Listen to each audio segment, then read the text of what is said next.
ஒரு கிராமத்தில் ஒரு ஏழை வாழ்ந்து வந்தான். அவன் தினமும் ஆற்றிலிருந்து தண்ணீர் எடுத்து வருவான். தண்ணீர் எடுத்து வர அவன் 2 பானைகளை வைத்திருந்தான். 2 பானைகளில் ஒன்றில் சிறிய ஓட்டை இருந்தது.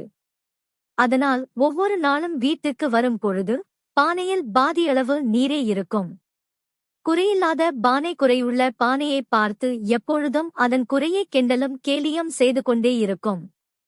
இப்படியே 2 வருடங்கள் ஆனது. கேலியை பொறுக்க முடியாத பானை அதன் எஜமானனைப் பார்த்து, ஐயா, என் குறையை நினைத்து நான் மிகவும் கேவலமாக உணர்கிறேன். என் குறையை நீங்கள் சரிசெய்யுங்களேன் என்றது.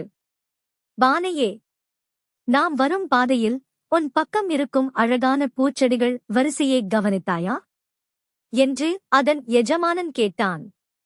உன்னிடமிருந்து தண்ணீர் சிந்துவது எனக்கு முன்னமே தெரியும். அதனால்தான் வழி நெடுவில் பூச்செடி விதைகளை விதைத்து வைத்தேன். அவை நீ தினமும் சிந்திய தண்ணீரில் இன்று பெரிதாக வளர்ந்து எனக்கு தினமும் அழகான பூக்களை அளிக்கின்றன. அவற்றை வைத்து நான் வீட்டை அலங்கரிக்கிறேன். இறைவனுக்கு பூஜை செய்கிறேன். மீதமுள்ள பூக்களை விற்று பணம் சம்பாதிக்கிறேன் என்று கூறினான். இதைக் கேட்ட பானை அதன் வருத்ததை நிறுத்திவிட்டது. அடுத்தவர் பேச்சைப் பற்றி கவலைப்படாமல் தன் வேலையை கருத்துடன் செய்யத் தொடங்கியது. நீதி. மற்றவர்கள் பேசுவதை நினைத்துக் கொண்டு இருந்தால் நாம் நிம்மதியாக வாழ முடியாது.